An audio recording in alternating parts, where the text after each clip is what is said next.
Está empezando. Listo. Entendido.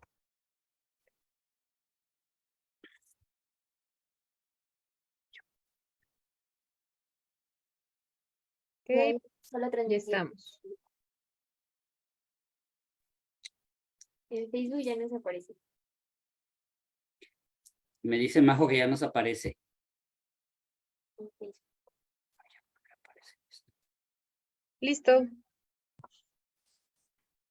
Hola, buenas tardes. Bienvenidos a al ciclo de pláticas que tenemos del precongreso rumbo al Día AMBEC, Estado de México. Hoy tenemos a la ponente Suset Juárez Contreras, de la UAM Xochimilco, con el tema Listeria monocitógenes en carne de cerdo y productos cárnicos.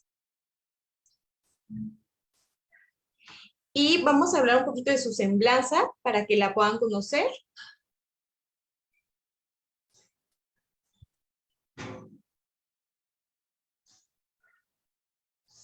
Ok, Y ¿la bueno, comparto? ¿O tú la compartes? Perdón. Tú la compartes. Ok, permítanme.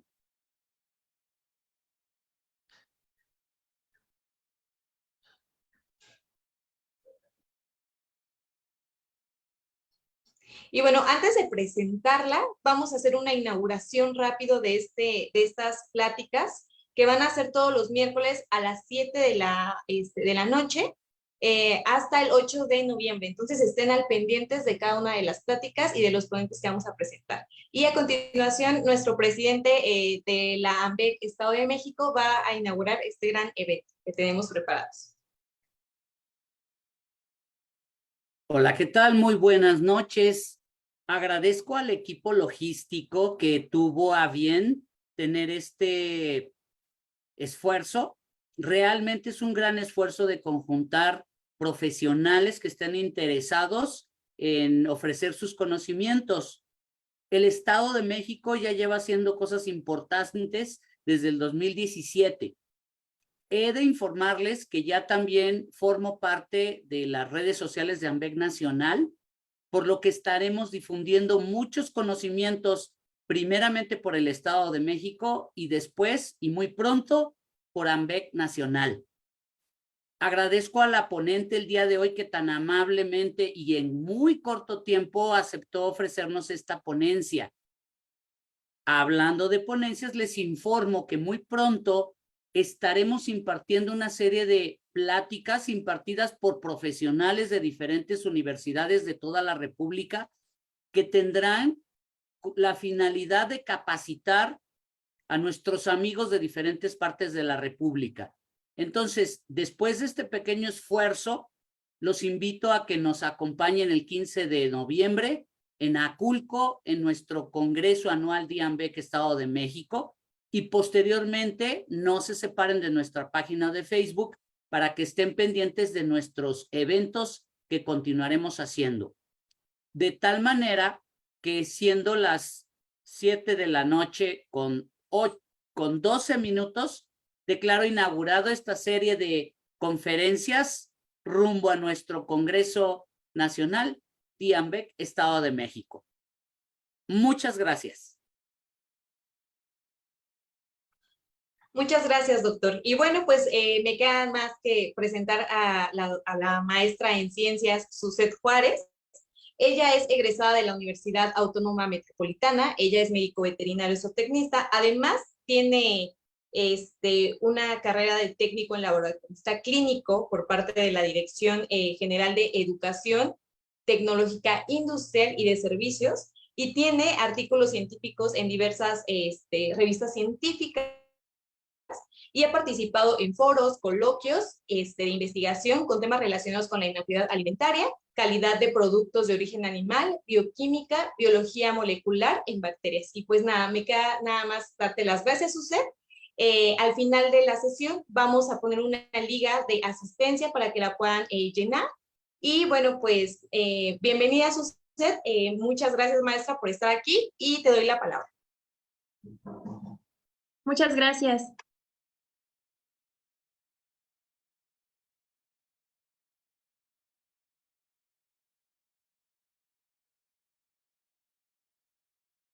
Buenas noches a todos. Gracias por estar aquí a los que nos acompañan. Pues bueno, soy la maestra en ciencias Suset Juárez Contreras de UAM Xochimilco y les voy a platicar un poco sobre Listeria monocytogenes en carne de cerdo y productos cárnicos.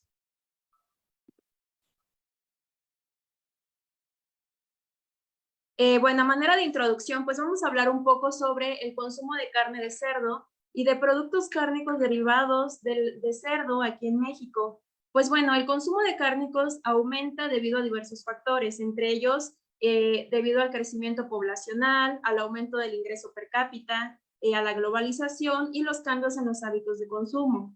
En este sentido, pues bueno, se sabe que actualmente la gente pues busca productos que sean ricos en proteínas y por otro lado, los productos que se conocen como productos o alimentos listos para el consumo, como lo son las salchichas y el jamón, pues bueno, estos productos ya no requieren como un procesamiento térmico extra o algún tipo de cocción.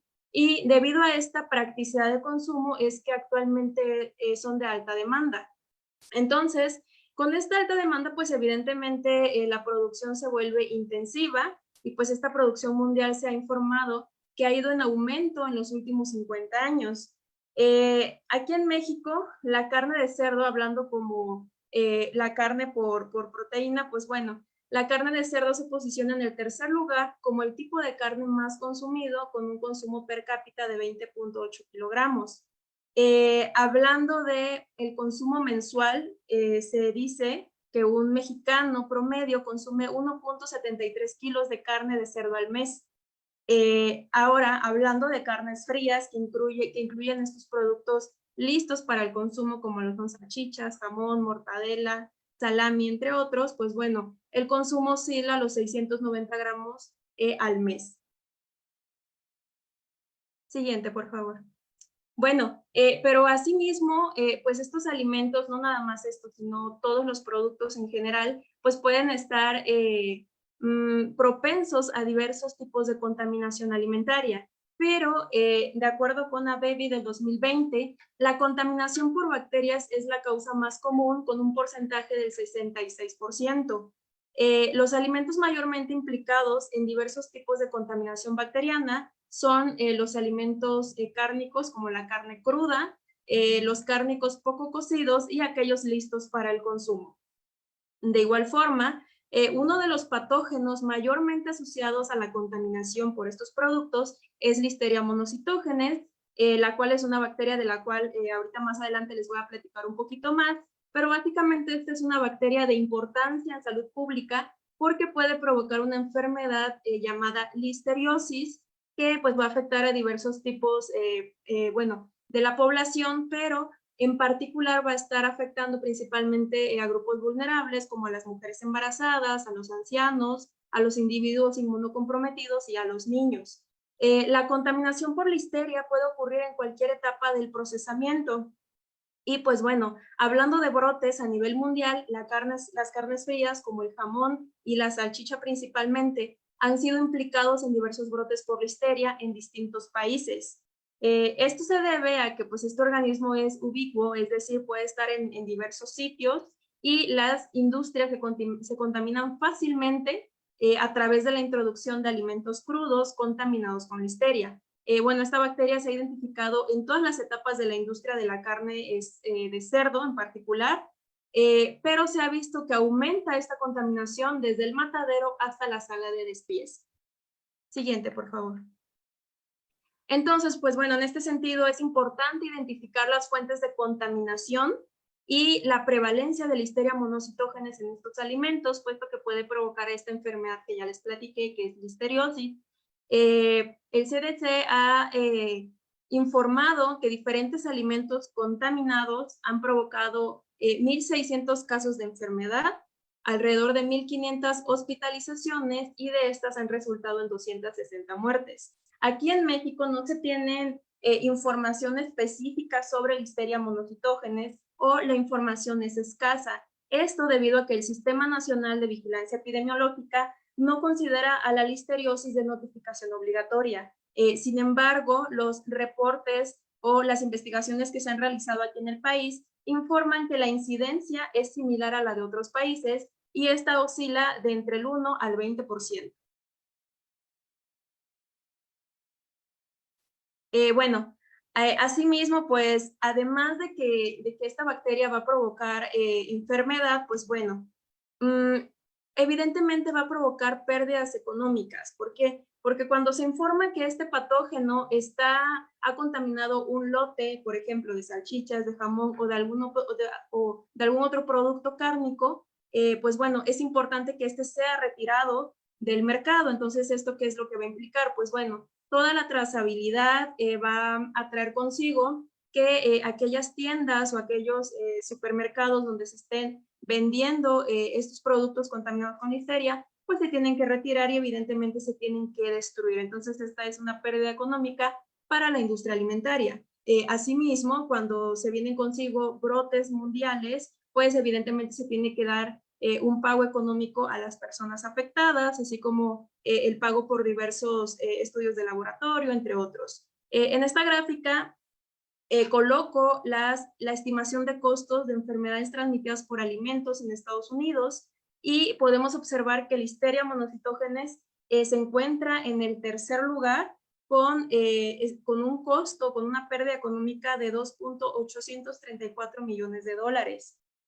Hablando de un brote, que más adelante les voy a hablar un poquito más de él, es un brote que sucedió en Sudáfrica en el año 2017. La relación fue, o bueno, el producto implicado fueron salchichas, donde 1.060 personas resultaron enfermas, de las cuales 216 murieron. Entonces, la pérdida económica pues fue mayor a 260 millones de dólares. Pues como se imaginarán, aquí en México no tenemos estimaciones precisas del costo. Bueno, siguiente, por favor. Pero bueno, entonces platiquemos quién es Listeria monocytogenes. Pues bueno, Listeria, como ya les platiqué, es una bacteria patógena. Se dice que es omnipresente porque puede estar en diversos nichos ecológicos. Puede habitar el suelo, el agua, la vegetación, los desagües, los alimentos, las aguas residuales, las heces animales y humanas. En cuanto a su taxonomía, pues bueno, pertenece al filum Firmicutes, a la clase Bacilli, a la familia Listeriaceae y al género Listeria. En este género Listeria se incluyen otras 15 especies, sin embargo, únicamente Listeria monocytogenes y Listeria ivanovi son patógenas para el humano y para los animales. Asimismo, en este esquema tenemos los linajes evolutivos de Listeria. Del género Listeria, o bueno, hablando de Listeria monocytogenes específicamente, existen 4 linajes evolutivos, de los cuales tenemos distintos serotipos. Los serotipos, ¿qué significan? Bueno, los serotipos son microorganismos infecciosos que se clasifican en función de los antígenos que van a estar presentes en la superficie celular. Y pues bueno, los podemos observar aquí con estos números y con estas letras. La letra corresponde al antígeno flagelar y los números corresponden a los antígenos somáticos. ¿Por qué es importante conocer estos serotipos si solo son números y letras? Bueno, es importante porque, por ejemplo, los linajes evolutivos 1 y 2, con los serotipos que aquí les muestro en color rojo, son los que están mayormente asociados a brotes por Listeria monocytogenes, y estos se han aislado principalmente a partir de aislamientos clínicos, en particular en exudados de humanos contagiados con listeria y también en alimentos contaminados con Listeria monocytogenes. De estos es importante mencionar que el serotipo 4B es el que mayormente ha estado implicado en la mayoría de los brotes a nivel mundial. Siguiente, por favor.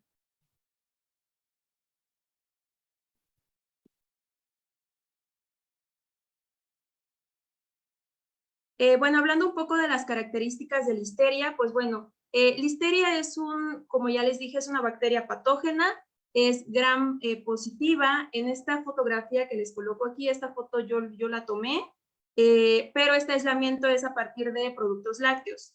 Pero bueno, aquí podemos observar en la flecha roja que corresponde a bacilos cortos gram positivos. Estos bacilos cortos son móviles, tienen una medida de 0.4 a 0.5 micras de ancho y de largo miden de entre 1 a 2 micras. No forma cápsulas ni esporas, es anaerobio facultativo, catalasa positivo y oxidasa negativo. Aquí tenemos también la temperatura óptima de crecimiento de Listeria va de entre 30 a 37 grados centígrados. Sin embargo, se dice que Listeria es un microorganismo psicrófilo. ¿Qué significa esto? Como podemos ver en este dibujito, pues los microorganismos psicrófilos son los que toleran temperaturas de frío o de congelación hasta temperaturas altas. Por ejemplo, se ha observado que Listeria monocitógenes tolera temperatura de congelación de menos 18 grados centígrados a 45 grados. Sin embargo, en los últimos estudios se reporta que puede tolerar de entre 50 hasta 55 grados centígrados. Siguiente. Bueno, hablando todavía de las características de Listeria, pero aquí en esta tabla les coloco las características como lo son el porcentaje de sal, la actividad de agua y el pH, y también estas características que tienen algunos productos cárnicos como es la carne de cerdo y el jamón. Pues bueno, ambos productos tienen porcentajes de sal de entre el 2 al 3%. En este sentido, pues bueno, Listeria puede crecer, puede multiplicarse incluso en porcentajes de sal del 10%. En cuanto a actividad de agua, pues bueno, los productos cárnicos tienen una actividad de agua de 95 o de 0.99 y Listeria puede crecer en actividad de agua de 0.99. En cuanto al pH, pues bueno, el pH va de entre 5.5 hasta 6, pero Listeria puede crecer en distintos ambientes con distintos pH que van desde 4.4 a 9.6. Por lo tanto, aunado a estas características que puede tolerar Listeria y además a la presencia de diversos nutrientes, pues es evidente que una vez que Listeria contamina los productos alimenticios, pues es muy difícil que se pueda eliminar de ellos. Siguiente, por favor.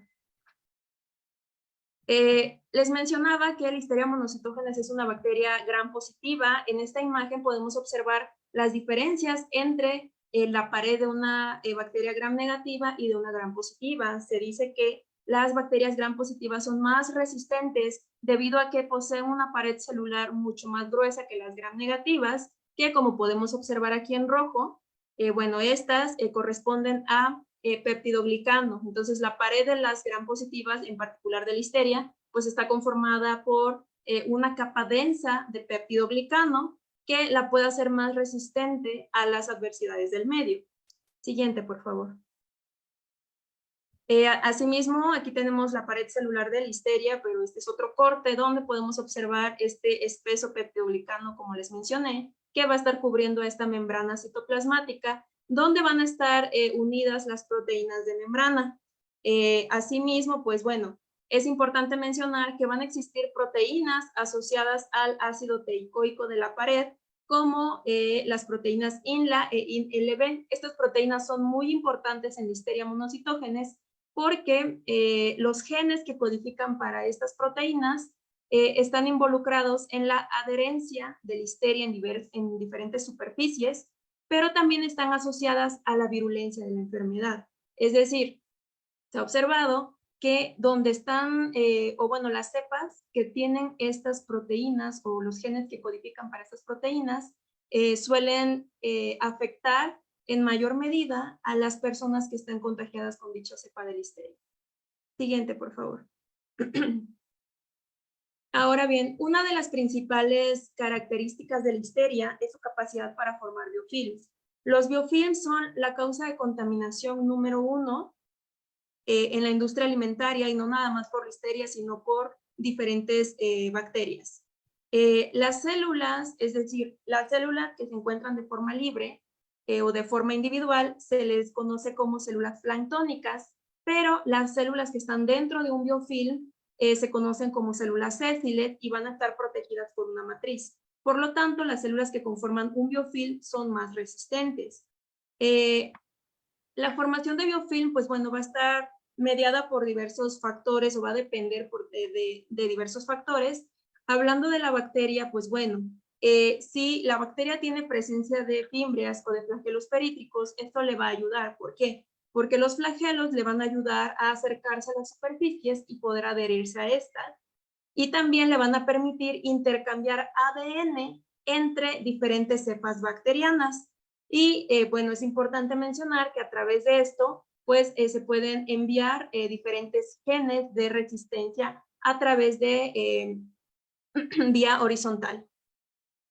Hablando de la condición de la superficie, bueno, se ha mencionado que aquellas superficies rugosas, por ejemplo, hemos visto estos pisos con diferentes agujeros o pozos, es donde más fácil se acumula el agua y es aquí donde Listeria monocytogenes puede formar más fácil biofilms. Ya hablando del ambiente, es importante donde hay altas cantidades de agua, es decir, donde hay mayor hidratación de la superficie también, esto es muy viable para que Listeria forme un biofilm. El pH, como ya vimos, la temperatura y evidentemente los nutrientes, es decir, en aquella superficie donde no se realice una adecuada limpieza y desinfección y se dejen residuos de materia orgánica, pues bueno, será más sencillo para ella formar un biofilm sobre esta superficie.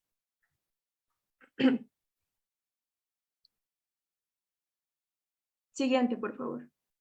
Ok, pero bueno, ya les mencionaba que los biofilms son una causa importante de contaminación, pero bueno, veamos qué son los biofilms. Pues bueno, los biofilms son comunidades incrustadas de materiales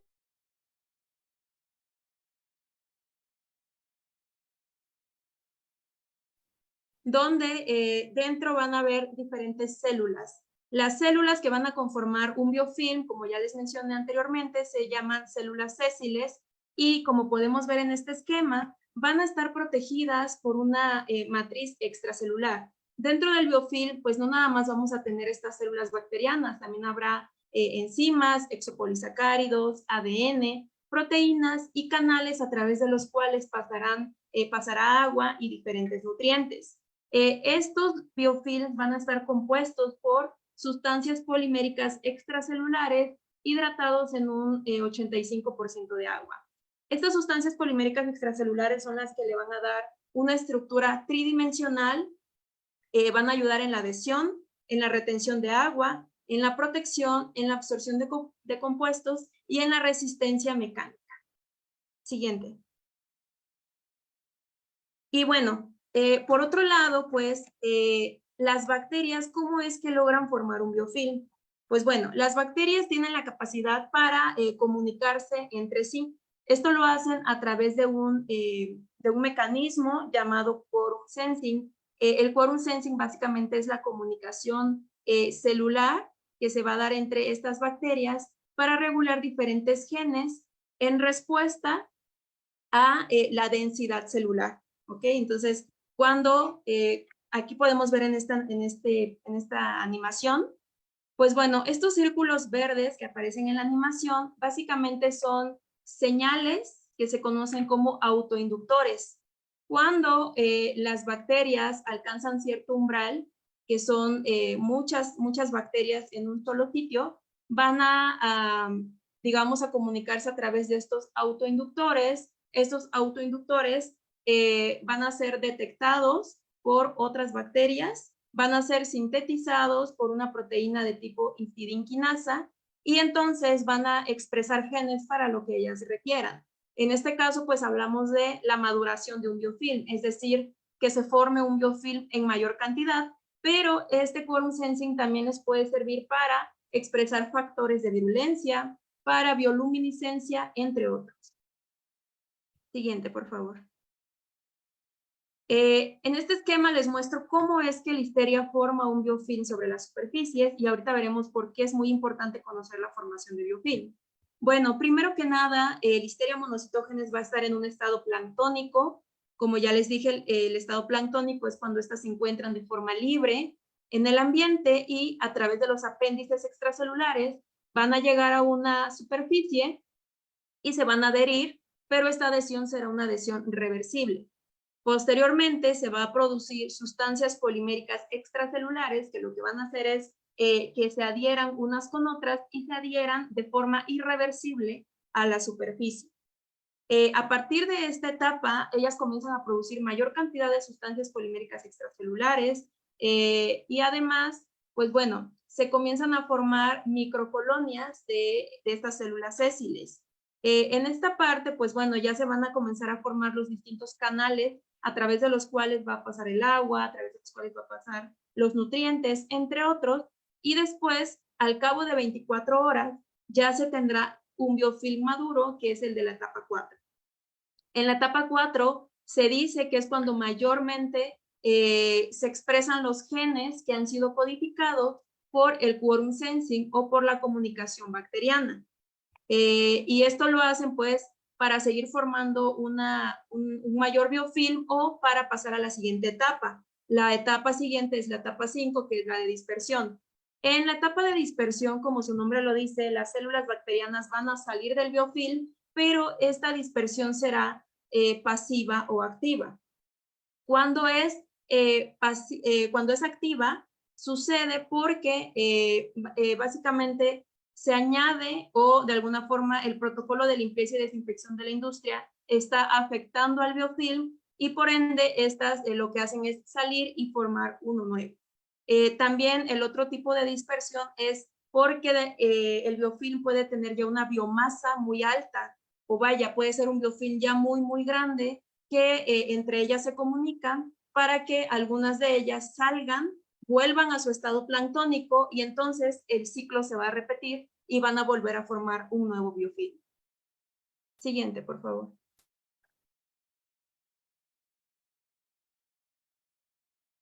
Bueno, ya les platiqué sobre las etapas y en esta animación pues ya les, para que nos demos una idea más o menos de cómo es que forman este biofilm, pues bueno, como podemos observar aquí, las células planctónicas de Listeria monocitógenes a través de sus fimbrias o de sus flagelos perítricos se van a acercar a la superficie, se van a adherir y como podemos observar aquí, pues pierden este flagelo perítrico, ¿no? Cuando pierden este flagelo perítrico es cuando, pues bueno, ya se vuelve esta adhesión irreversible y ya no se mueven de ahí. Siguiente, por favor. Ahora aquí podemos observar cómo, la anterior, por favor. Aquí podemos observar cómo han producido estas sustancias poliméricas extracelulares y a su vez aquí aquí podemos observar la matriz extracelular. Esto que vemos aquí sobre ellas es la matriz extracelular que las está protegiendo pues de todo el ambiente. Por eso es que las células sésiles, como les decía, son más resistentes que las células planctónicas. Siguiente, por favor. Ahora bien, veamos cómo es que Listeria monocitógenes va a ingresar a las unidades de producción. Pues bueno, como ya mencioné, Listeria monocitógenes se encuentra en el ambiente y puede estar presente en el suelo, en el agua, y existen reportes donde se ha identificado en las raíces, incluso de las plantas. Entonces, cuando Listeria monocitógenes se encuentra en cualquiera de estas fuentes del ambiente, puede adherirse en los equipos, como vemos aquí en el paso número 2, en los equipos y en la maquinaria. Y entonces, ¿qué creen que va a suceder? Pues bueno, cuando se adhieren a estos equipos y maquinarias, lo que va a hacer es formar biofilms, como ya lo vimos en la diapositiva anterior. Y esta formación de biofilms, pues bueno, se va a dar una recontaminación donde pueden formarse sobre la maquinaria, sobre los comederos, como lo vemos aquí, sobre los bebederos y sobre las camas. Entonces, cuando un cerdo ingiere células bacterianas de Listeria, esto se da porque las bacterias pueden contaminar el alimento y el agua, entonces este es ingerido por los cerdos y normalmente lo que va a suceder es que se convertirá en un portador asintomático. Por lo general, los cerdos no presentan síntomas, pero sí van a ser portadores de la bacteria. En el caso de los lechones, cuando ellos consumen alimento contaminado con Listeria, estos lechones sí van a presentar signos. Siguiente, por favor. Ahora bien, pues bueno, la principal forma en que va a salir Listeria de este cerdo, pues va a ser a través de la excreción en las heces. Entonces, ¿qué es lo que va a suceder aquí? Pues bueno, para empezar, si no se tiene una adecuada limpieza y desinfección en las áreas donde se encuentran los cerdos, pues lo que va a suceder es que los mismos cerdos se van a estar de alguna forma contaminando y entonces vamos a tener la presencia de Listeria en la piel de los animales, pero también lo vamos a tener en las diferentes superficies donde, como ya observamos, pues es capaz de formar biofilm sobre las diferentes instalaciones. Asimismo, pues en muchas granjas o muchas unidades de producción, las excretas de los animales se utilizan como fertilizante y es a través de esta vía por donde Listeria monocytogenes puede continuar en la unidad de producción. Siguiente, por favor. Veamos un poco de rápido qué es lo que provoca Listeria una vez que está dentro de los animales. Pues bueno, en los cerdos normalmente es poco común. Sin embargo, como mencioné, en los lechones sí puede provocar algunos efectos y la forma más frecuente es la septicemia en lechones, donde van a provocar muerte súbita, la cual se dará de entre 3 a 4 días. ¿Qué es lo que sucede aquí? Pues bueno, Listeria va a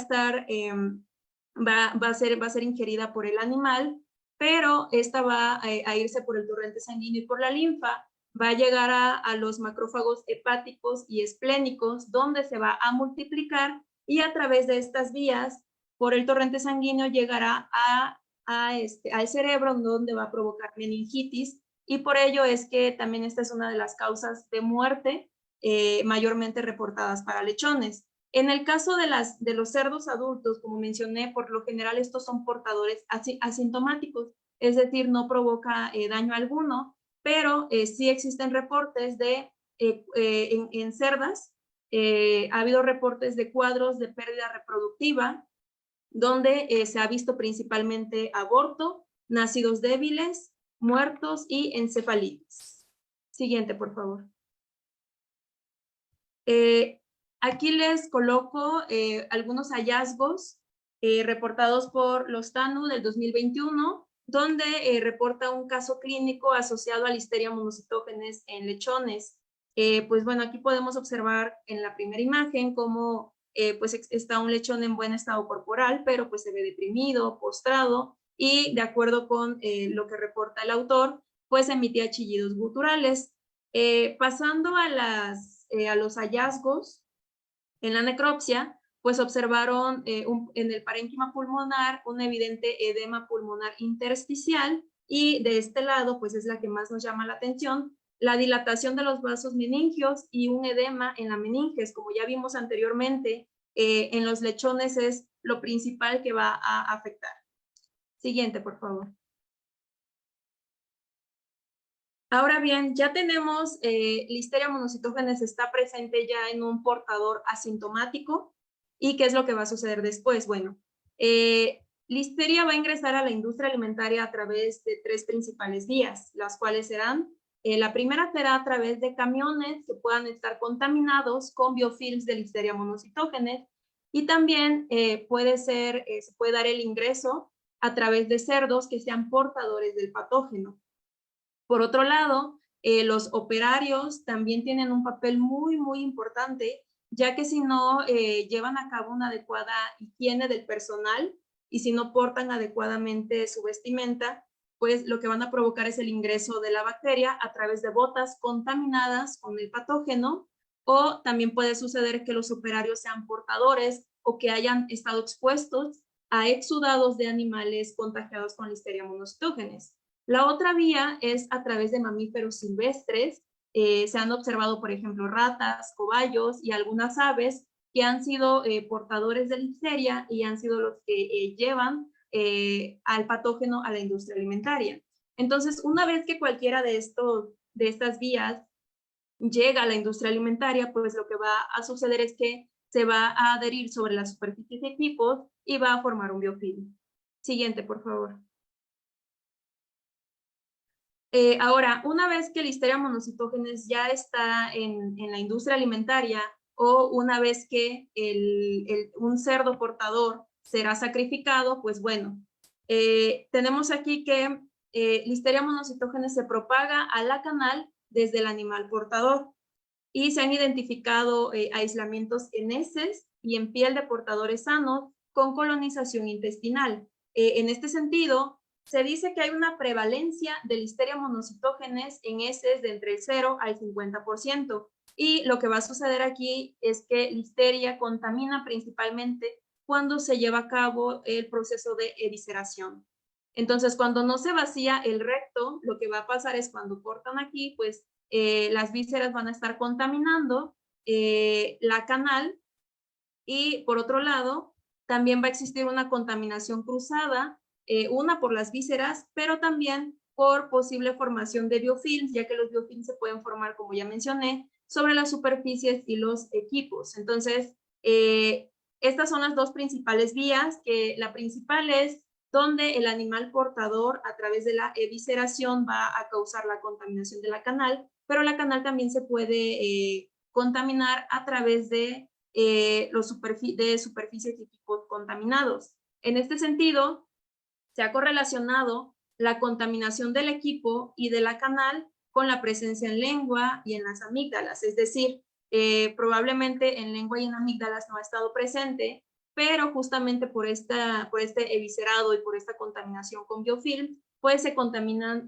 todas las partes de la canal.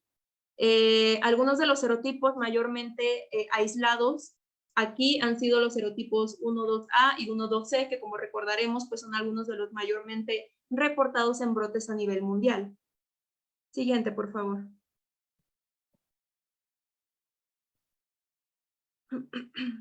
Entonces, bueno, aquí tenemos algunas imágenes. En la primera imagen y en la del lado derecho, pues corresponden a rastros que han sido, rastros de tipo inspección federal, digamos, donde pues se cuenta con las, con las medidas necesarias para evitar una contaminación cruzada. Sin embargo, como mencioné, cuando no se realiza una adecuada evisceración, pues puede pasar esto, ¿no? Y de igual forma, Listeria monocytogenes tiene esta capacidad para formar biofilms sobre cualquier superficie.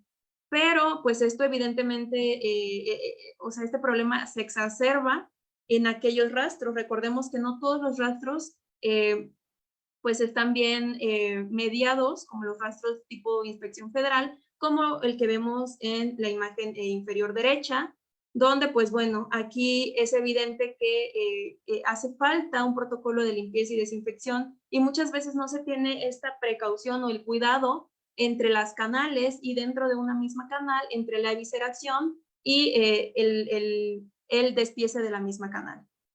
Siguiente, por favor. Bueno, en este sentido, aquí les menciono un poco sobre qué tanto se ha aislado Listeria o durante cuánto tiempo. Pues bueno, una misma cepa de Listeria ha persistido durante 1 año en 2 plantas procesadoras de carne de cerdo.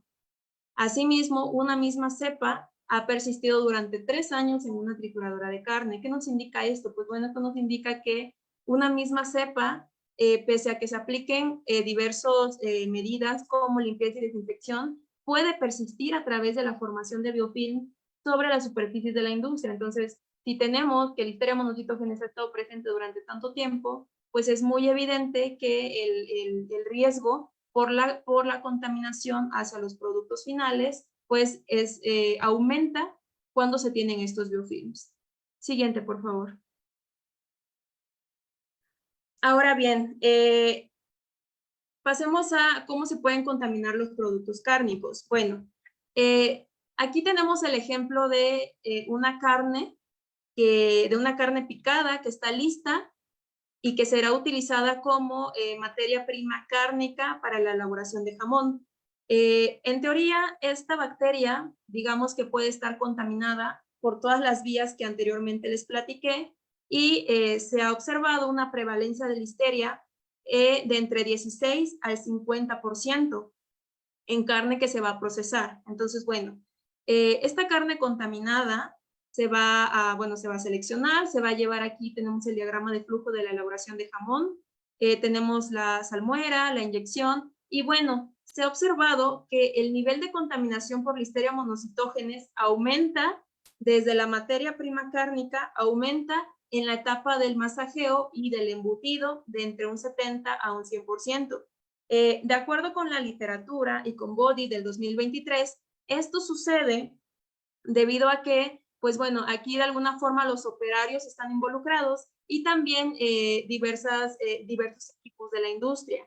De acuerdo con Body del 2023, en cuanto a los equipos, se ha mencionado que existen cepas persistentes en estos equipos y ellos lo asocian precisamente a la formación por biofilms.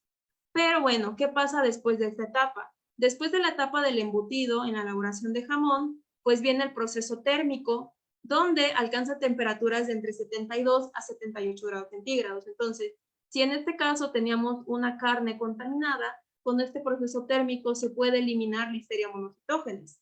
Después viene el choque térmico, donde viene el enfriamiento, el desmoldado, el tajado y el empaque, y el almacenamiento en refrigeración, donde si observamos, pues bueno, ya en estas siguientes etapas, de alguna forma el producto final ya no tiene una manipulación directa por parte del operador después del proceso térmico.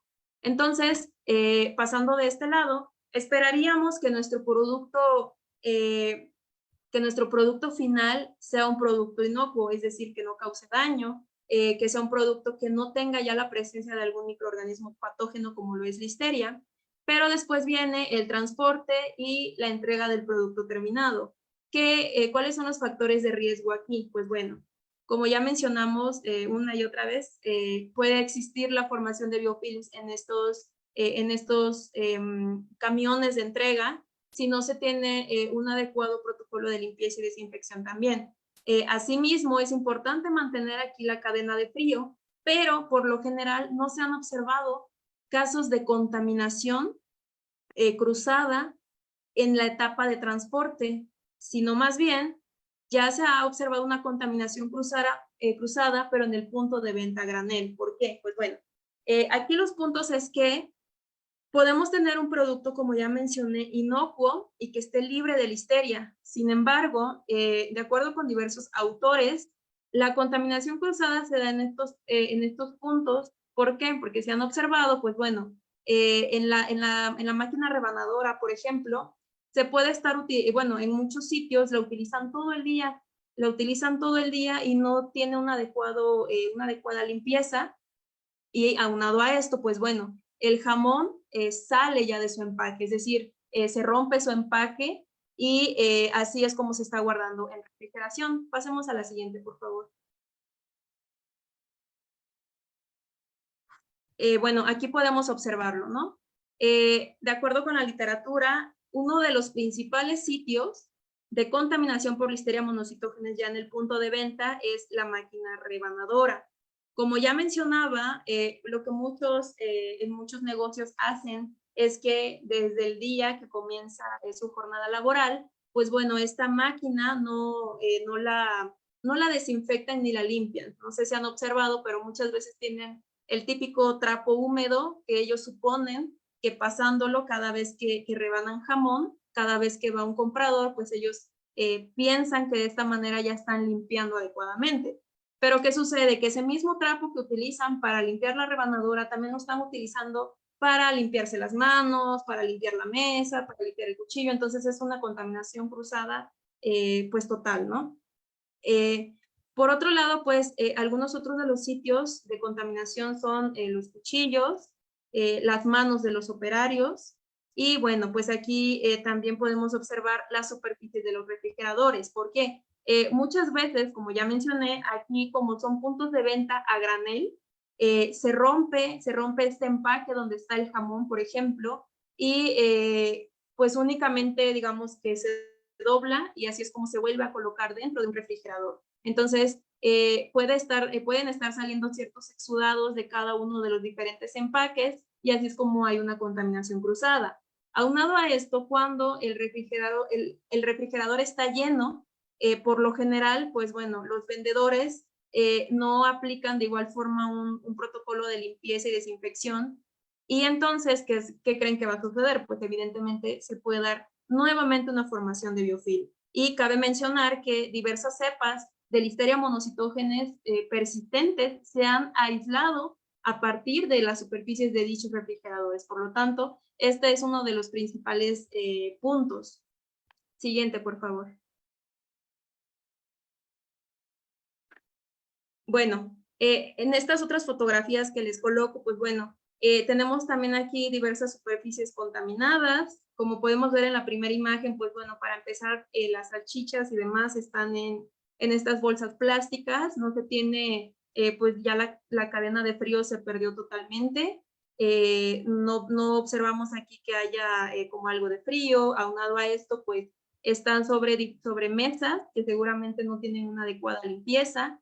En esta otra imagen de en medio podemos observar cómo tienen producto que de alguna forma llevó un procesamiento térmico, como las salchichas, como el jamón, pero enseguida no existe nada que lo separe, están estos canales de pollo crudo. Entonces, aquí es donde puede existir una contaminación cruzada. Si bien nuestros productos o nuestros embutidos están protegidos por el empaque, pero de alguna forma este se va a romper y van a tener contacto directo con la carne cruda. Y bueno, la carne cruda, pues, no nada más puede estar Listeria monocitógenes, como sabemos, sino que puede haber muchísimos patógenos más que estén presentes en la carne del pollo.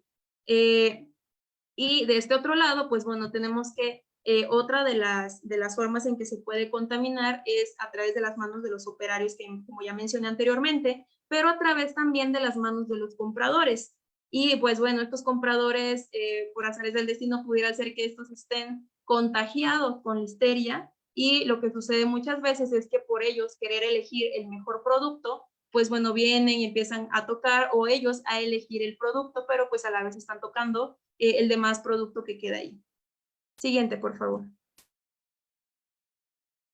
Y bueno, finalmente la contaminación se puede dar también en el hogar, una contaminación cruzada.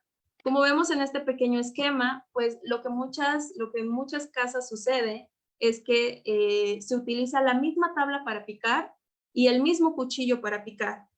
Entonces, podemos tener, como vemos aquí de este lado, tenemos carne cruda de cerdo, que puede estar contaminada con listeria. Como ya vimos, la carne cruda puede estar contaminada. Esta, evidentemente, cuando se lleva a cocción, pues ya puede eliminar la listeria, pero si se utiliza el mismo cuchillo y la misma tabla para picar, para el jamón, para la mortadela, entre otros productos cárnicos, puede existir una contaminación cruzada. En Japón hubo un reporte en el 20.6% de muestras de carne de cerdo picada que ya estaba lista para cocinar contaminadas. Podemos mencionar que, pues bueno, siempre y cuando se aplique una cocción adecuada, pues se puede eliminar al patógeno. Sin embargo, en Estados Unidos también hubo un reporte donde el 22.9% de los productos cárnicos que incluían carne de cerdo molido y también salchichas estaban contaminadas con listeria. Esto sí es un foco rojo. ¿Por qué? Porque las salchichas, como sabemos, pues ya son de alguna forma de consumo directo, ya no llevan algún tipo de cocción. Asimismo, en Francia se reportó la presencia en el 16% de lengua de cerdo, 9% del paté, 11.7% en rilletes, 6.2% de salami y en el 13.1% de los jamones. Aquí los que más me llaman la atención a mí, pues es evidentemente el jamón, porque como ya mencioné, así como en las salchichas, pues ya no llevan algún otro tipo de cocción. Siguiente, por favor. Y bueno, hablando un poco de los brotes mundiales, como ya mencioné antes, pues bueno, para empezar, un brote es la aparición repentina de una enfermedad debido a una infección, a una intoxicación o toxinfección en un lugar específico y en un momento determinado. Aquí les muestro algunos de los brotes que se reportan desde el año 1992 hasta el año en curso. En color rojo les muestro algunos de los casos que a mí me impactaron muchísimo. En el año 1992, en Francia se tuvo 279 casos, de los cuales 63 resultaron en muerte y 22 en aborto a causa de lengua de cerdo. En 1998, en Estados Unidos, 101 casos, de los cuales 15 resultaron en muerte y 6 en mortinatos asociados al consumo de salchichas. Otro que también me impactó muchísimo, que fue del que yo les hablaba sobre las pérdidas económicas, fue el de Sudáfrica en el año 2017. O sea, imaginen ustedes 1,060 casos por el consumo de salchichas, de los cuales 216 personas perdieron la vida.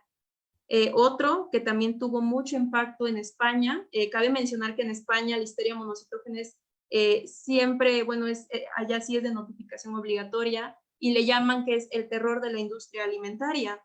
En España, en el año 2019, hubo un brote donde hubo 207 casos, de los cuales 3 resultaron en muerte, y de estos 207 casos, 34 personas contagiadas eran mujeres embarazadas, de las cuales 5 tuvieron aborto espontáneo.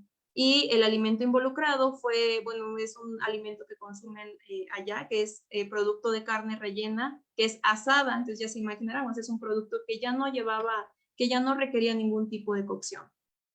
Entonces, aquí podemos ver el impacto que tiene Listeria monocytogenes, donde podemos observar que ciertamente puede provocar muerte y puede provocar abortos en mujeres embarazadas. Y los alimentos involucrados son alimentos de consumo, pues no sé si llamarlo rutinario, pero de muy común en nosotros. Siguiente, por favor. Y bueno, no nos vamos tan lejos, ¿no?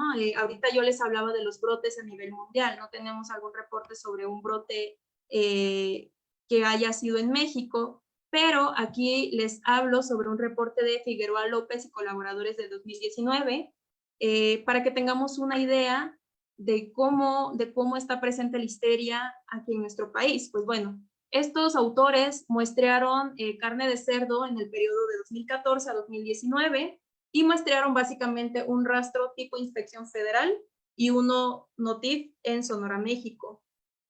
Algunas de las muestras que, bueno, muestrearon superficies de contacto con alimentos, como cintas transportadoras, mesas, cuchillos y ganchos del rastro TIF. También muestrearon lomo de cerdo, y pues bueno, básicamente los resultados fueron los siguientes. Obtuvieron una presencia global de listeria del 20.3%.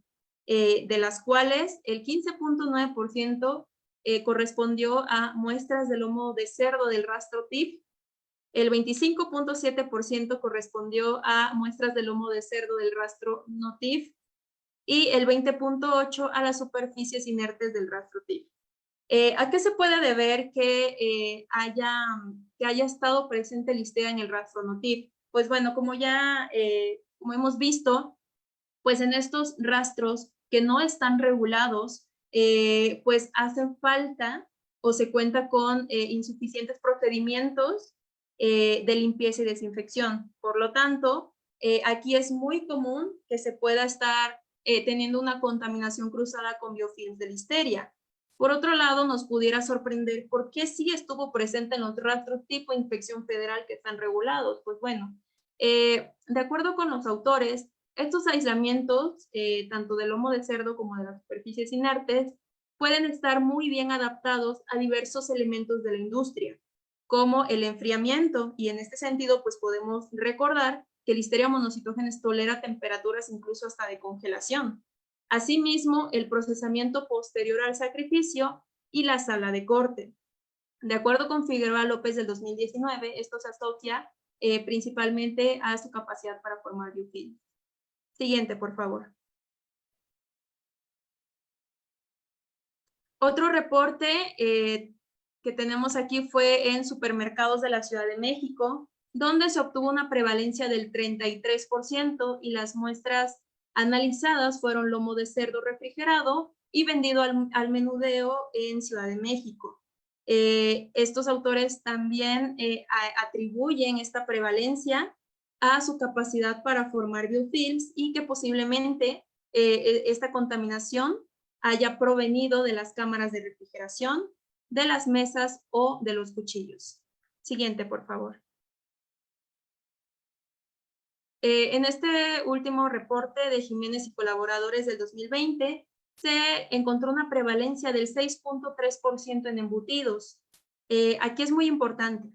El 8.3% se obtuvo en muestras de jamón y salchicha a granel, y el 4.2% se obtuvo en muestras de jamón y salchicha, pero provenientes de empaques cerrados.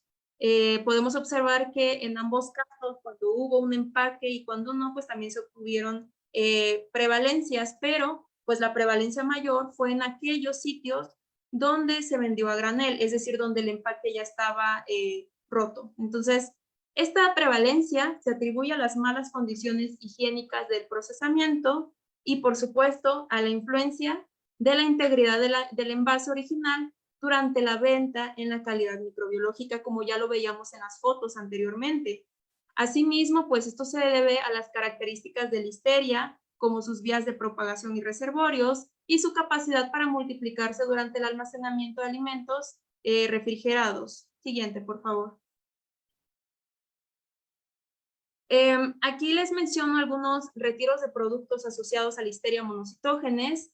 El primero de ellos podemos ver que fue el 8 de noviembre del 2022, o sea, es muy reciente, del año pasado, donde se realizó, se llevó la alerta por la presencia de Listeria en carne de cabeza de cerdo cocida. Una vez más, podemos ver que es un producto final, donde, aquí evidentemente fueron pérdidas para una industria de España, ya que, como ya les mencioné, el retiro de producto pues implica traer consigo a todo el lote que se considere esté contaminado con Listeria, pues se da la destrucción total de este. Del lado derecho tenemos otra alerta alimentaria, de igual forma por Listeria monocitógenes en carne de cabeza de cerdo cocida. Este fue en diciembre de 2022. Siguiente, por favor. Una más reciente fue este año, el 30 de enero del 2023.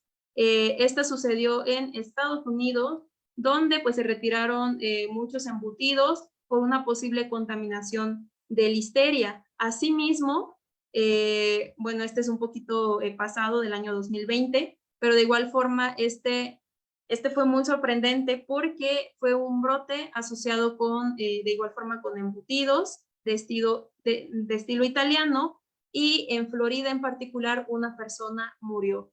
Todas las personas que estuvieron relacionadas en este brote, que fueron parte de los casos, mencionan que habían comido fiambres embutidos de estilo italiano, y los alimentos involucrados eran salami y mortadela. Entonces podemos ver el impacto que tienen estos alimentos y que pues además es muy, muy reciente. Siguiente, por favor. Entonces, ¿qué es lo que va a provocar Listeria en el humano para provocar esta gravedad y estos brotes a nivel mundial? Pues bueno, se dice que para que Listeria monocitógenes cause enfermedad en un adulto sano, se deben ingerir alrededor o más de 1000 unidades formadoras de colonia. Sin embargo, esto cambia con la población susceptible. En este caso, las mujeres embarazadas, como ya mencioné, los ancianos, los individuos inmunocomprometidos y los niños, en estas personas susceptibles la dosis infectiva es menor a las 1000 unidades formadoras de colonia. Entonces, ¿qué es lo que sucede? Cuando estas personas, esta población susceptible, ingiere alimentos contaminados con Listeria, pues lo que va a provocar esto es listeriosis. Se dice que tiene un periodo de incubación de entre 3 a 70 días, pero por lo general o el promedio es de 3 semanas. Entonces, cuando el alimento contaminado es ingerido, pues bueno, va a atravesar aquí Listeria monocitógenes la barrera intestinal y va a provocar gastroenteritis. Esta gastroenteritis es una gastroenteritis febril y esta también puede ocurrir en adultos sanos. Sin embargo, ¿qué va a ocurrir después? Bueno, se va a ir por el torrente sanguíneo y por la linfa, va a llegar al hígado y al vaso, y se va a colocar sobre los macrófagos de estos órganos y se va a multiplicar. Asimismo, va a volver a viajar a través del torrente sanguíneo y va a provocar fiebre, náusea, diarrea, cefalea, dolor abdominal y mialgias. En médicos veterinarios sanos que han estado expuestos a exudados de animales contagiados con Listeria, como cerdos, se ha informado que también pueden adquirir conjuntivitis. Pero bueno, hablando de estas personas o de esta población susceptible, tenemos las otras dos vías. Listeria se puede ir hacia el cerebro, donde va a atravesar la barrera hematoencefálica y va a provocar meningoencefalitis. Pero en el caso de las mujeres embarazadas, pues bueno, lo que va a suceder es que va a llegar a la placenta y va a atravesar la barrera placentaria. Aquí se va a dar una transmisión conocida como transmisión vertical. Como ya mencioné, Listeria va a ir por la vía transplacentaria y va a provocar, bueno, por lo general causan aborto, como ya vimos en estos brotes, y este aborto suele suceder en la segunda mitad del embarazo, pero con mayor frecuencia en el tercer trimestre. ¿Qué puede ocurrir también? Pues bueno, también puede ocurrir que la mujer embarazada tenga al bebé y a través del canal de parto es que se da esta contaminación. Cuando esto, esta transmisión. Entonces, cuando esto sucede, de acuerdo con la literatura, por lo general estos niños contagiados con listeria tienen una tasa de mortalidad de hasta el 50%. La mortalidad perinatal y neonatal oscila el 19 y el 63%. Entonces podemos ver también el impacto que tiene una vez que se ingieren estas células bacterianas, sobre todo en la población susceptible. Siguiente, por favor.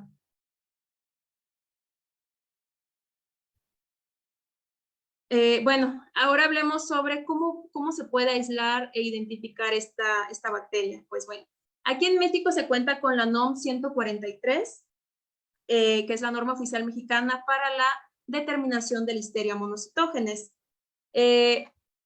Aquí se va a partir de la muestra, la cual se tiene que homogeneizar. En este caso, pues pongo el ejemplo de la carne, pero pues puede suceder con cualquiera de los productos, incluso con productos lácteos, donde se va a pesar 25 gramos de muestra bien homogeneizada y se va a llevar a un homogeneizador donde se va a colocar dentro de caldo de enriquecimiento para Listeria. Existen diferentes tipos y bueno, en posteriormente se va a llevar a incubación a 30 grados centígrados durante 48 horas y transcurrido el tiempo de incubación se va a realizar una resiembra en medio selectivo Oxford. De igual forma existen diferentes medios selectivos, pero en el medio selectivo Oxford en particular también se lleva a cabo una incubación de 24 horas a 37 grados centígrados. Transcurrido el tiempo de incubación, se van a obtener aislamientos presuntivos. Los aislamientos presuntivos básicamente se van a observar como colonias café oscuras o negras rodeadas por un halo negro. Entonces, estas colonias se van a llevar, se van a resembrar en agar soya tripticaseína con extracto de levadura. Y bueno, de igual forma se va a incubar a 24 horas durante 37 grados centígrados y transcurrido el tiempo de incubación se van a realizar diferentes pruebas confirmatorias, entre ellas, pues bueno, las macroscópicas. Las microscópicas se realiza la tinción de Gram para verificar que se trate de un bacilo corto Gram positivo como lo es Listeria. Asimismo, se realizan diferentes pruebas como movilidad en fresco, movilidad en agar, sulfuro, indol movilidad, la prueba de catalasa, la prueba de Klinger para ver la formación de gas y de ácido sulfídrico, la fermentación de diferentes carbohidratos, que en este caso es muy importante realizar la fermentación de rhamnosa, ya que a través de este carbohidrato se diferencia entre especies de Listeria. Y también se evalúa la hemólisis. Así, bueno, de forma adicional también se pueden realizar pruebas moleculares para llegar a la especie bacteriana. Siguiente, por favor. Bueno, aquí les muestro algunos aislamientos de Listeria. Estas fotografías yo las tomé. Del lado izquierdo tenemos aislamientos presuntivos de una muestra de carne de cerdo. En los círculos rojos podemos observar las colonias color café oscuras que les platicaba, y con la flecha azul aparece el halo negro que se debe a hidrólisis de esculina, que es característico del género Listeria. Esta corresponde a una muestra de carne de cerdo, y del lado derecho tenemos otro aislamiento.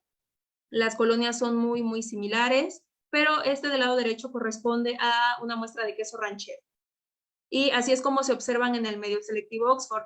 Cabe mencionar que, como pueden observar aquí, la hidrólisis de esculina es muy evidente, el medio es amarillo y se vuelve totalmente negro, y por lo tanto, pues, se requiere de inmediato, pasado las 24 o 48 horas, resembrar en agar soya tripticaseína, porque lo que va a hacer Listeria es dejar totalmente negro este medio, y pues por lo general ya no se observan las colonias. Siguiente, por favor. Y en cuanto al marco regulatorio internacional para la prevención de Listeria, pues en Estados Unidos se cuentan con diferentes organismos, donde el límite permisible es de 0 tolerancia. En Europa, en el caso de alimentos con vida útil igual o menor a 5 días, se tiene un límite de 100 unidades formadoras de colonia por gramo, pero en el caso de alimentos con una vida de anaquel mayor a 5 días, es de cero tolerancia. Aquí en México se debe reportar como ausente en 25 gramos. Por eso fue que ahorita que les hablaba sobre el aislamiento y la identificación, se trabajaba con una muestra de 25 gramos. Siguiente, por favor. Ahora bien, ¿cuáles son las medidas de control de Listeria monocitógenes? Va a ser en distintas etapas, porque ya vimos que Listeria puede contaminar en diferentes etapas de la cadena de producción. Entonces, ¿cuáles son las medidas que se van a aplicar en la unidad de producción? Pues bueno, hablando de bioseguridad, pues tenemos que en los cerdos, por ejemplo, es importante conocer el estado de salud de los animales, así como brindar agua y alimentos seguros que estén libres de contaminantes. Cuando se lleven nuevos animales, se debe tener mucho cuidado al reponer dichos animales y conocer el origen de estos. Asimismo, se recomienda no intercambiar maquinaria y equipos. Y como siempre, la limpieza y desinfección es lo primordial para evitar que Listeria monocitógenes pueda formar biofilm sobre estas superficies. Entonces, no nada más se recomienda la limpieza y la desinfección sobre la maquinaria y los equipos, sino sobre todas las superficies donde estén los animales y en general de la unidad de producción. Asimismo, se sugiere un buen estado de los cercos perimetrales y de las puertas de acceso. Esto, pues principalmente por estos animales, también se tiene que tener un control de fauna nociva para evitar que animales silvestres puedan ingresar al patógeno a la unidad de producción.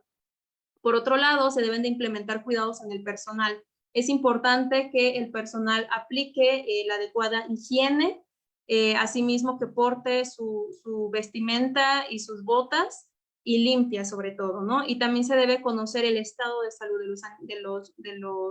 del personal, porque como ya mencioné, el personal también puede ser un portador de Listeria monocitógenes. Por otro lado, pues también restringir las visitas y llevar un registro de ingresos. También un tratamiento adecuado, ya que como mencioné, pues bueno, lo que sucede muchas veces es que el estiércol se utiliza como fertilizante, entonces se recomienda dar un tratamiento adecuado a este y también a los cadáveres. Siguiente, por favor.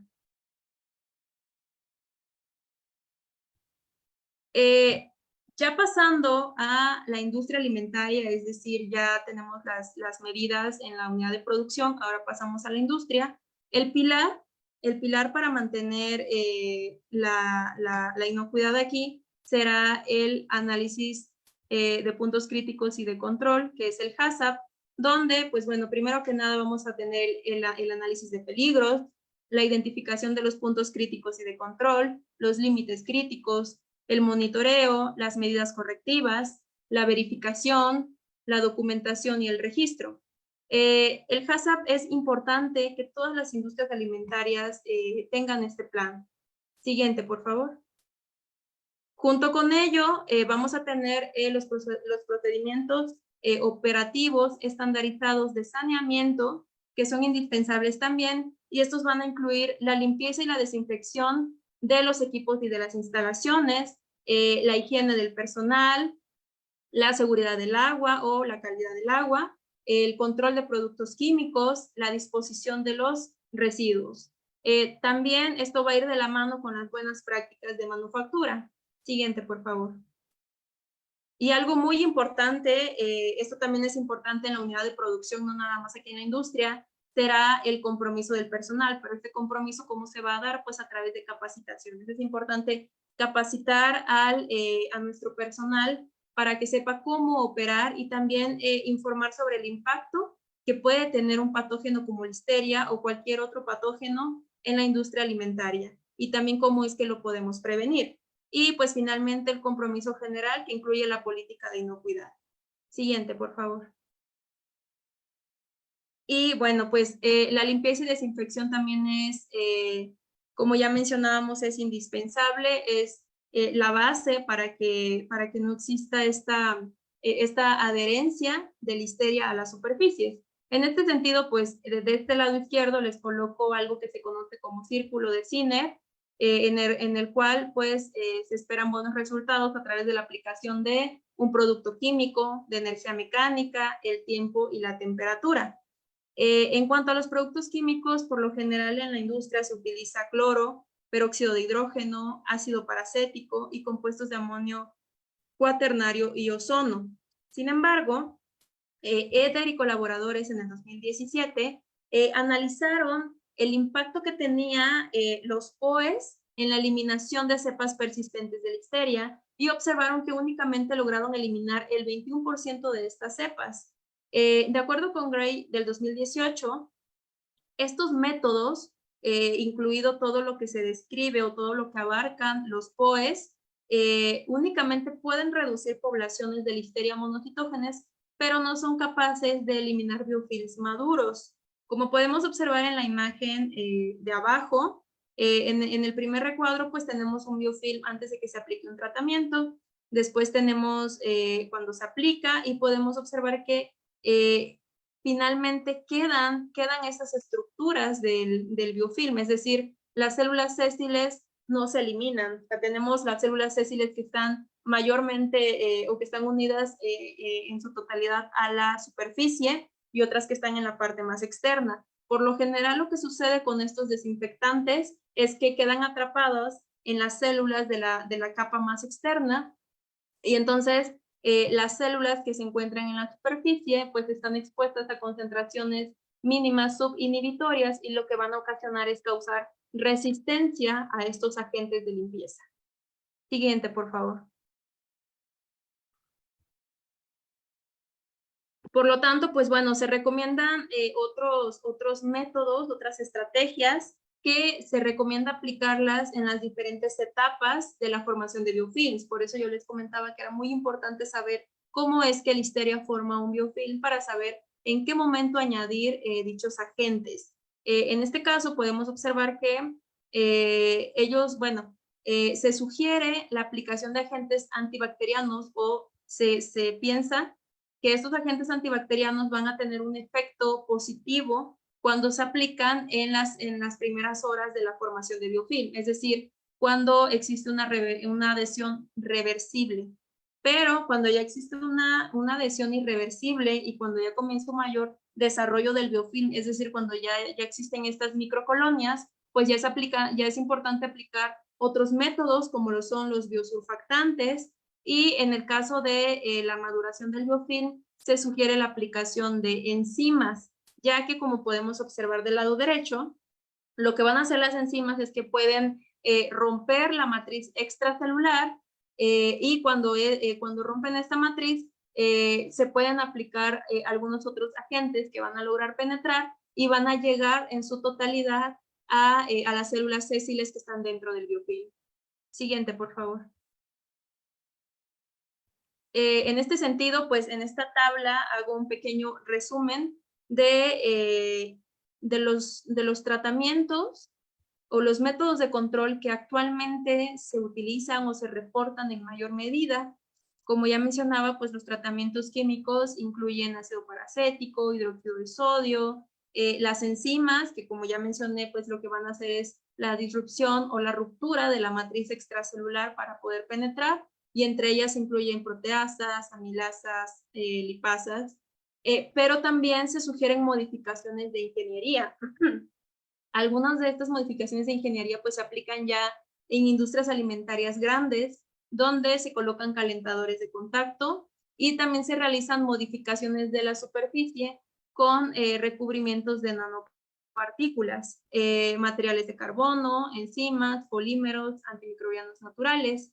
Y bueno, aquí no les presento, pero yo he estado trabajando esencialmente con nanopartículas de plata, las cuales tienen efectos antimicrobianos, y pues bueno, yo no las probé como sobre una superficie con un recubrimiento, sino más bien yo las probé in vitro para evaluar el efecto que tuvieran sobre la formación de biofilms.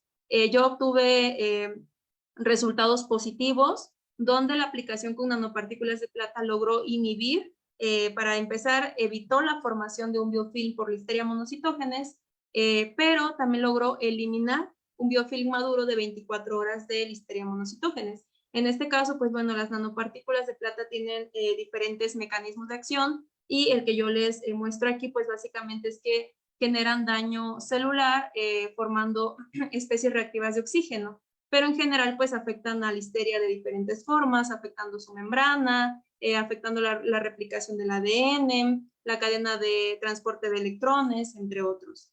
Y pues bueno, también tenemos los biosurfactantes, que ya les mencionaba que este se puede aplicar en la tercera y cuarta etapa de la formación de biofilm, y por lo general los que se utilizan son surfactina y liquenicina. También se utiliza el antagonismo microbiano utilizando bacteriocinas y bacteriófagos para causar la muerte de las bacterias. También se utiliza el ultrasonido, específicamente la esterilización ultrasónica, la irradiación ultravioleta, plasma frío, entre otros. Siguiente, por favor. Y bueno, ya hablando como tal de Listeria en los alimentos, porque pues ya vimos que puede llegar a contaminar estos si no tenemos una adecuada prevención a través de la limpieza y desinfección, pues se reportan, de acuerdo con UNICEF y del 2020, existen métodos térmicos y no térmicos. También se han aplicado tratamientos de alta presión hidrostática, irradiación y procesamiento de campos eléctricos pulsados de alta intensidad, y además de ello, pues los métodos de envasado. También se han aplicado conservantes químicos y aditivos naturales, como entre ellos antioxidantes, antimicrobianos, edulcorantes y colorantes. En este sentido, a través de fuentes animales se han obtenido lactoperoxidasas, lactoferrina y lisocima. También a través de fuentes microbianas se han obtenido las bacteriocinas, como ya mencioné anteriormente, y de fuentes vegetales actualmente se prueban en gran medida los aceites esenciales. Siguiente, por favor. Y bueno, ya como conclusiones, pues bueno, pudimos observar con todo el conteo de los brotes y de los reportes de la presencia de Listeria en México y en el mundo, pues podemos ver que la presencia de este patógeno en carne de cerdo y en productos cárnicos como embutidos es muy frecuente. También pudimos observar que el principal sitio de contaminación de los productos finales inocuos es la venta a granel, debido a pues toda esta, por la ruptura del envase, por la contaminación cruzada, entre otros. Ya que analizamos el impacto que tiene este patógeno en la salud pública y el número de casos de muertes y de abortos que puede provocar en la población en general, pues bueno, es importante el seguimiento de dicho patógeno y identificarlo en carne de cerdo y en productos cárnicos que sean comercializados aquí en México. Siguiente, por favor. Bueno, aquí tenemos algunas de las referencias bibliográficas. Y de mi parte sería todo. Gracias. Muchas gracias, maestra Suset. Y bueno, pues sí tenemos muchas preguntas del auditorio. Primero va a decir va a hacer una pregunta el doctor Alejandro. Esta es tu constante, te la otorgamos, y dice: Asociación de Médicos Veterinarios Especialistas en Cerdos del Estado de México emite la presente constancia a la maestra en Ciencias Agropecuarias Suset Juárez Contreras, por su participación como ponente en nuestro ciclo de pláticas precongreso día AP, Estado de México. Muchísimas gracias, Suset, y empezamos con las preguntas, que son muchas del auditorio. Doctor, gracias, de acuerdo. ¿Sí se escucha? Sí. Ok, muchas gracias, maestra, por su ponencia, sobre todo porque nos concientiza de que nosotros tenemos confianza en ciertos productos, pero acabamos de aprender que tenemos que tener mucho cuidado porque de ellos podemos adquirir una enfermedad de transmisión por los alimentos. Mire, mi pregunta tiene que ver con un cambio cultural que está ocurriendo, al menos en México y en Latinoamérica. Debido a la falta de tiempo que uno o los dos padres tienen además de por la, entre comillas, practicidad, no el precio, porque incluso el precio de la carne de cerdo es a veces más barata que el kilo de jamón o de embutidos que usted nos indicaba. Me regreso un poquito. Debido a estas cuestiones culturales o a la oferta de los productos en las tiendas de conveniencia, cada vez es más evidente la migración, el cambio, no quisiera decir evolución, y dejar de consumir la carne por incrementar el consumo de embutidos. Esto para mí fue muy revelador lo que nos muestra, porque eso quiere decir, y lo dijo usted, las personas susceptibles, los niños, las personas inmunodeprimidas y los ancianos, comemos, vamos a ponerlo así, como mexicano, comemos muchos embutidos, pero inicialmente lo hacemos por razones de tiempo, de desorganización, de que creemos que son baratos estos productos, pero ahí tenemos el problema.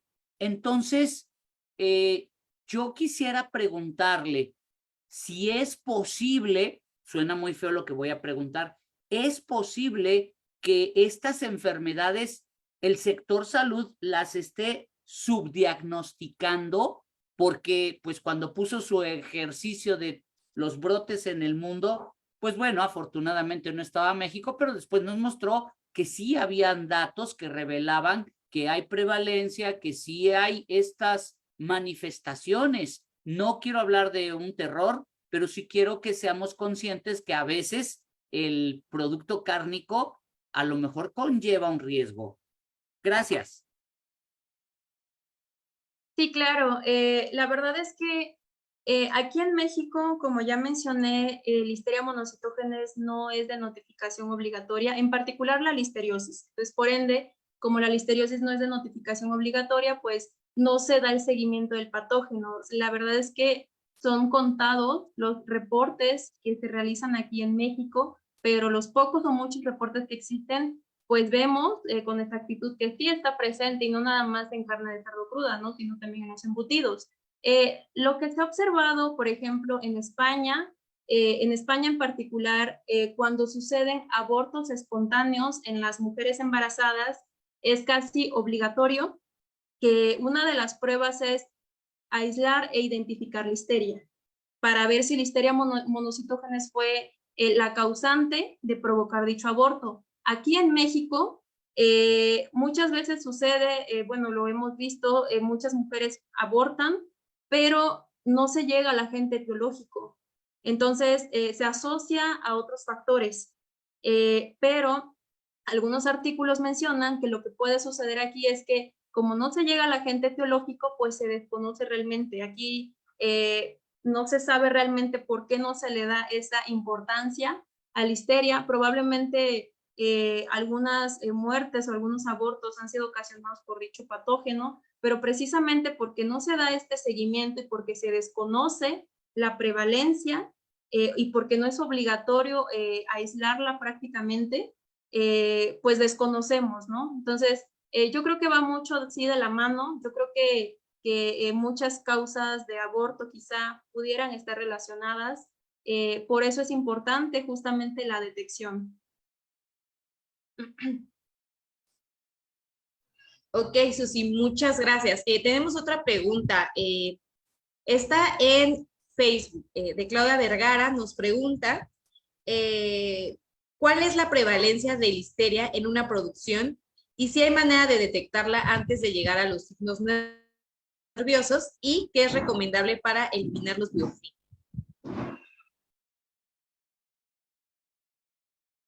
Ok, bueno, la prevalencia en la unidad de producción es muy amplia.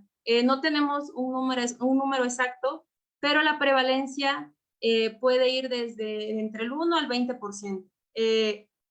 Aquí es la principal zona donde podemos tener a Listeria monocytogenes y por lo tanto es importante prevenirla desde este punto.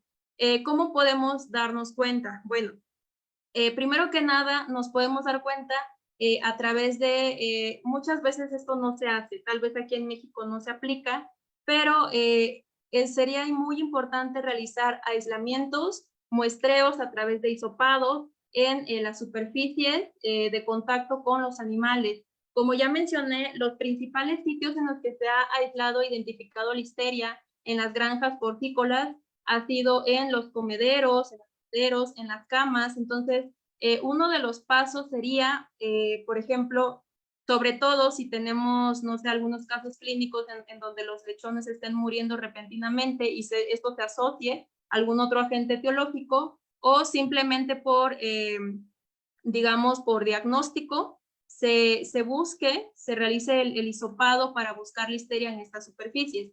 De esta forma es como nos daríamos cuenta si está presente en la unidad de producción.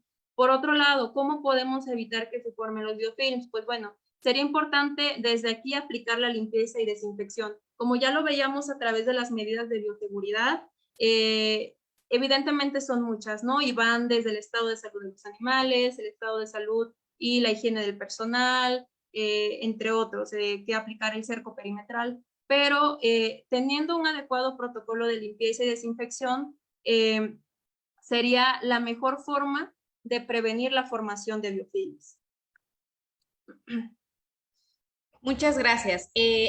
Otra pregunta, Fausto Ángel Bernal Gutiérrez nos pregunta algo que va muy ligado a lo que acabas de comentar, y él nos dice que qué producto es recomendable para rastros y para evitar la contaminación.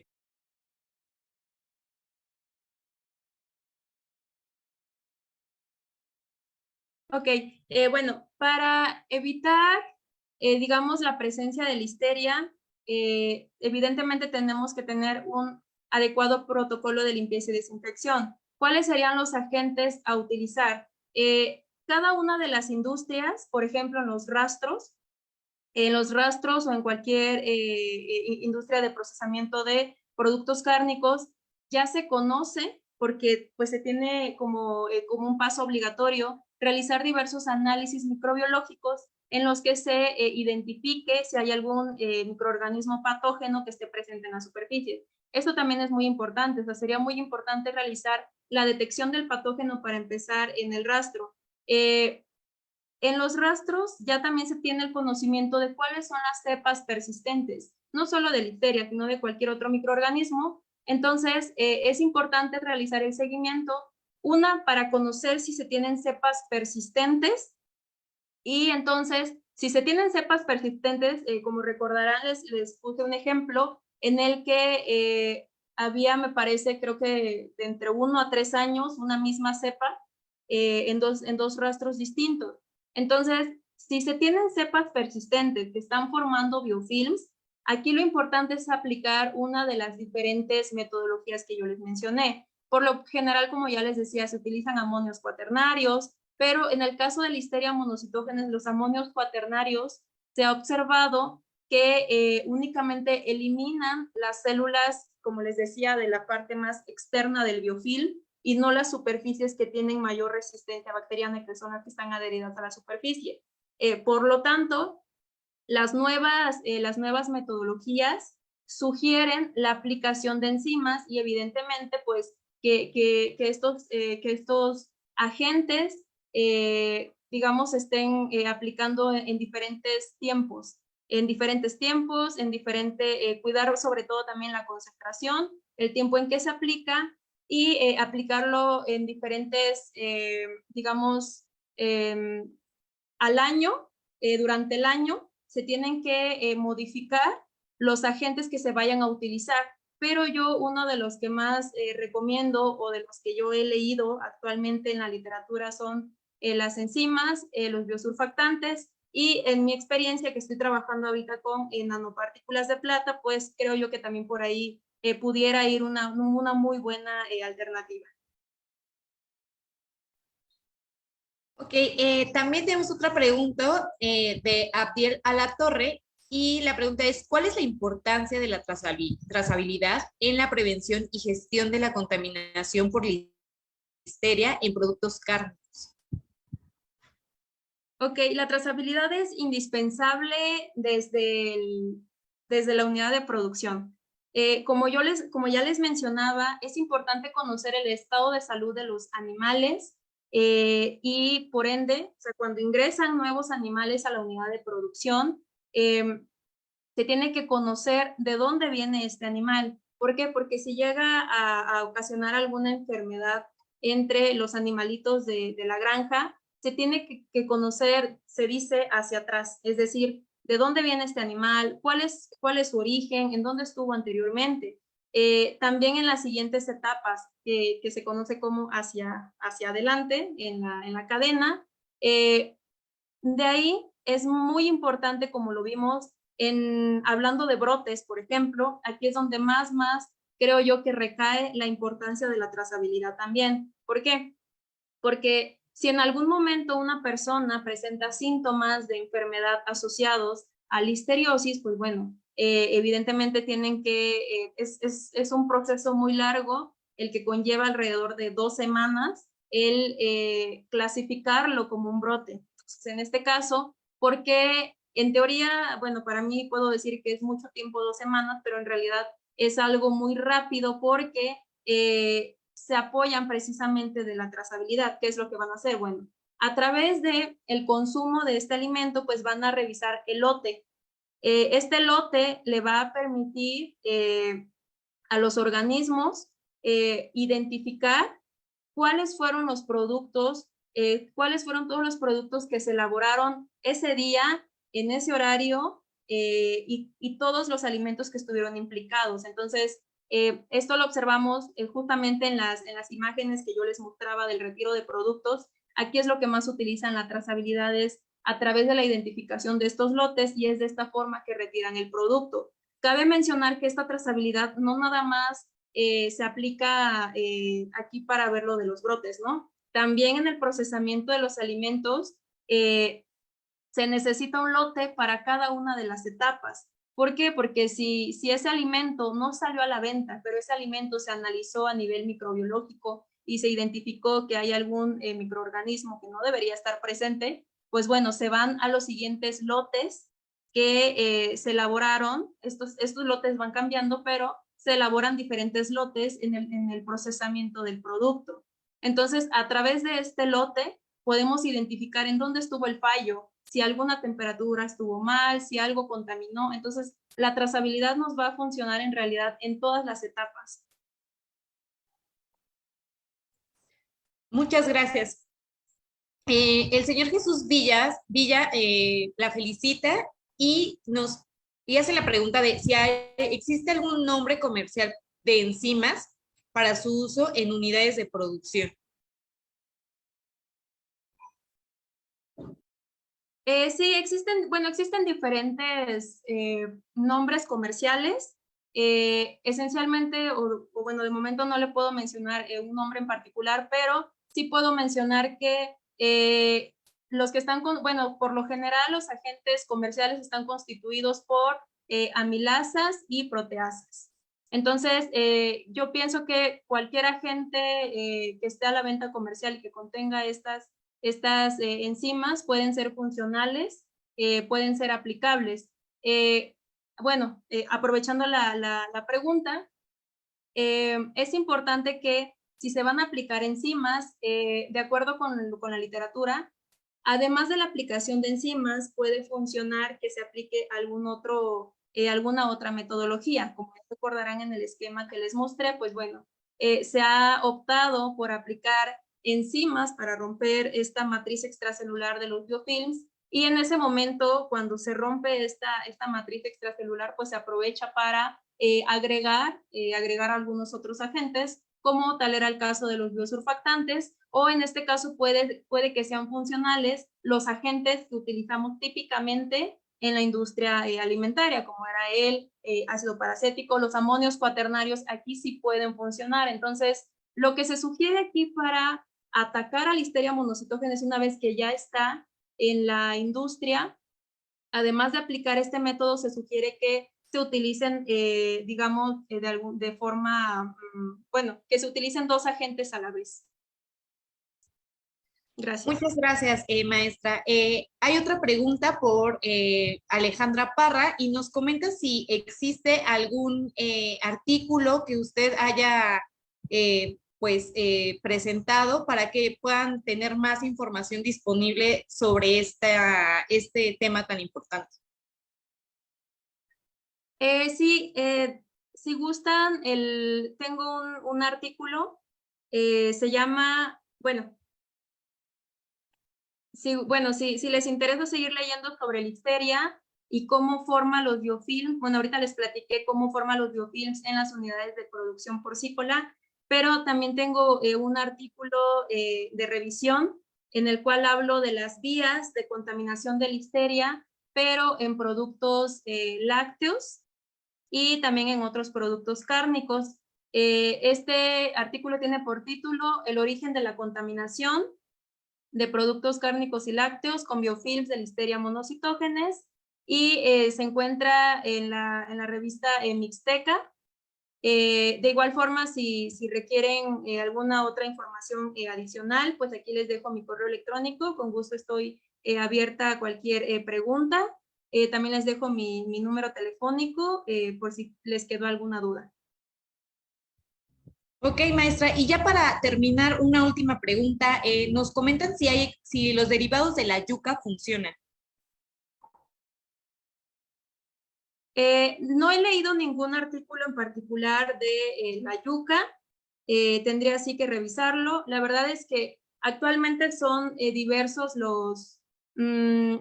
las medidas de control que se están aplicando sobre Listeria monocitógenes precisamente para evitar su formación de biofilms. Entonces, actualmente lo que yo más he revisado hablando de estos, digamos, medidas de control extra, pueden ser las bacteriocinas y los aceites esenciales. Pero sí sería importante realizar una revisión. Ok, bueno, pues te agradezco mucho, maestra Suset Juárez. Sin antes decirles que en los comentarios está la liga de registro para su asistencia. Si van a 3 de nuestras pláticas, pueden obtener la constancia.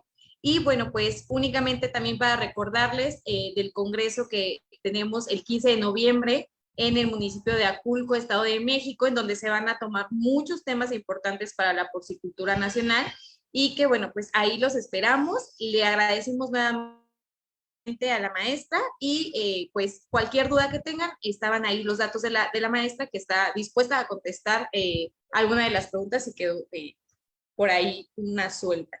Y pues muchas gracias a todos, que pasen buena noche y los esperamos en el día del Congreso en Aculco, Estado de México. Muchas gracias. Muchas gracias. Muchas gracias a todos. Buenas noches y recomienden nuestros seminarios. Gracias, maestra Suset. Gracias por la invitación. Bonita noche.